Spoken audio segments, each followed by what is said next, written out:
तो अब फाइनली मोदी सरकार द्वारा साल 2024 का अंतिम बजट पेश किया जा चुका है और इस बजट में मालदीव को एक बहुत ही बड़ा झटका लगा है, क्योंकि भारत के द्वारा मालदीव को दी जाने वाली सहायता राशि 22% की कटौती की गई है और इस सहायता राशि को श्रीलंका और अफ्रीका में बढ़ाने की बात की गई है। क्योंकि देखा जाए तो श्रीलंका और अफ्रीका जैसे देश काफी समय से भारत के साथ दोस्ती बनाए हुए हैं और भारत के ट्रेड रिलेशंस भी अफ्रीका देशों में इस समय तेजी के साथ बढ़ रहे हैं। वही श्रीलंका में भारत की कुछ कंपनियां ज्वाइंट वेंचर के साथ नए नए प्रोजेक्ट की शुरुआत भी कर रही है, जिससे भारत और श्रीलंका के बीच बायलैटरल ट्रेड को पहले से कई गुना ज्यादा बढ़ाया जा सके। पूरी अपडेट क्या है इस वीडियो में समझते हैं, लेकिन आगे बढ़ने से पहले भारत ने जिस तरह से मालदीव को झटका दिया है उसके लिए इस वीडियो को एक लाइक जरूर करें। इसी तरह और भी नॉलेजफुल वीडियो देखने के लिए हमारे चैनल को सब्सक्राइब कर लीजिएगा। दोस्तों, मोदी सरकार की तरफ से वित्त मंत्री निर्मला सीतारमण ने अंतिम बजट पेश किया है। इस बजट में सरकार अपने 10 सालों की डेवलपमेंट का भी उल्लेख किया,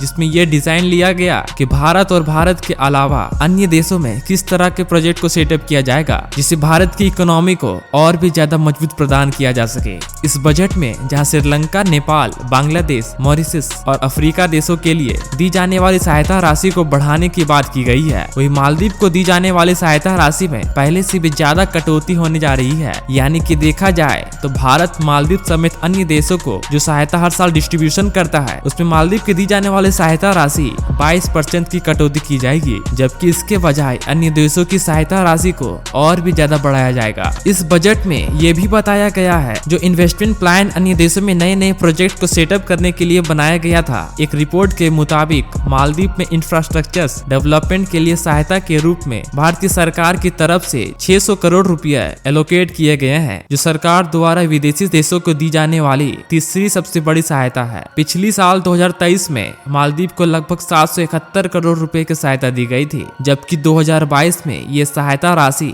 183 करोड़ रुपए के करीब थी। यानी कि आप ध्यान दें तो साल 2023 में मालदीव के आयरलैंड में इंफ्रास्ट्रक्चर डेवलपमेंट के लिए भारत के द्वारा प्रोवाइड की जाने वाली सहायता राशि 2022 की उपेक्षा 300% ज्यादा है। यही नहीं, भारत के द्वारा इस साल यानी कि 2024 में ये सहायता राशि और भी ज्यादा बढ़ाई जाने वाली थी, क्योंकि भारत ने मालदीव में नए नए प्रोजेक्ट को सेटअप करने के लिए पहले से इन्वेस्टमेंट प्लान तैयार करके रखा था। दरअसल सरकार ने बजट 2023 में मालदीव के लिए शुरुआत में 400 करोड़ रुपए एलोकेट किए थे, बाद में इसे चेंज करके लगभग 771 करोड़ रुपए कर दिया गया था। पिछले कुछ सालों से भारत मालदीव को सहायता देने में सबसे आगे रहा है। मालदीव को भारत की तरफ से दी जाने वाली सहायता में सिक्योरिटी, एजुकेशन, स्वास्थ्य देखभाल और इंफ्रास्ट्रक्चर्स को डेवलपमेंट जैसे क्षेत्र शामिल है और मालदीव में इसी सिक्योरिटी फोर्सेस के लिए भारत ने अपने सैनिकों को तैनात किया है। लेकिन अब उल्टा मालदीव चीन से मिलकर भारतीय सैनिकों को बाहर निकालने में लगा हुआ है। लेकिन मालदीव के राष्ट्रपति मोहम्मद मोइजू ने भारत से दूरियां बढ़ाकर एक बहुत ही बड़ी गलती कर दी है। इसलिए 2024 के बजट में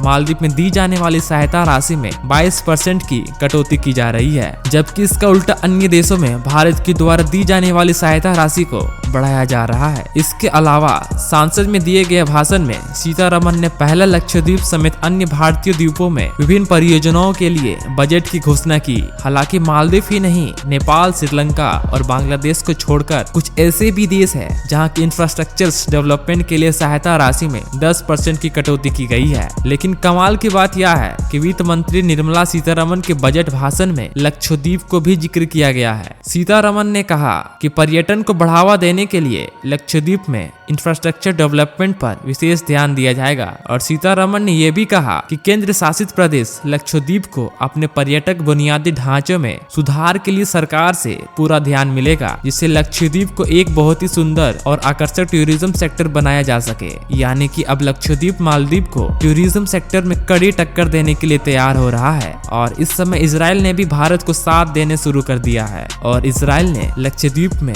समुद्री खारे पानी को पीने लायक पानी बनाने का इंफ्रास्ट्रक्चर तैयार करना शुरू कर दिया है। इसके अलावा देखा जाए तो भारत का एक्सपोर्ट मार्केट कुछ सेक्टर में तेजी के साथ आगे बढ़ रहा है, जिससे भारत की इकोनॉमी पहले से ज्यादा तेजी के साथ आगे बढ़ रही है। द इकोनॉमी टाइम्स में एक रिपोर्ट के मुताबिक भारत को टेलीकॉम सेक्टर ग्लोबल मार्केट में अपने पैर जमाना शुरू कर चुका है, जिसमें साल 10 साल तेजी के साथ बढ़ोतरी देखी जा रही है। जिसमें पिछले साल यानी कि 2023 में 35% की बढ़ोतरी देखी गई, जिसमें भारत के जानी मानी कंपनी रिलायंस जियो ने पिछले साल बढ़ चढ़कर टेलीकॉम इंस्ट्रूमेंट को प्रोड्यूस करने के साथ साथ ग्लोबल मार्केट में भी एक्सपोर्ट किया। और आपको जानकर हैरानी होगी कि इस समय भारत दुनिया का सेकेंड लार्जेस्ट टेलीकम्युनिकेशन वाला देश है, जो इकोनॉमिक्स टाइम की एक रिपोर्ट के मुताबिक पिछले 1 सालों में भारत में करीब 6,911 करोड़ रुपए के टेलीकॉम इक्विपमेंट्स को ग्लोबल मार्केट में एक्सपोर्ट किया है। और जिस तेजी के साथ दुनिया भर में टेलीकम्युनिकेशन की डिमांड बढ़ती जा रही है, उससे भारत के लिए फ्यूचर्स में आगे बढ़ने का एक बहुत ही अच्छा रास्ता हो सकता है। तो दोस्तों, आपको ये वीडियो कैसे लगी और जानकारी अच्छी लगी तो प्लीज हमारे चैनल को लाइक शेयर एंड सब्सक्राइब करना। मिलते हैं नेक्स्ट वीडियो में, तब तक के लिए जय हिंद, जय भारत।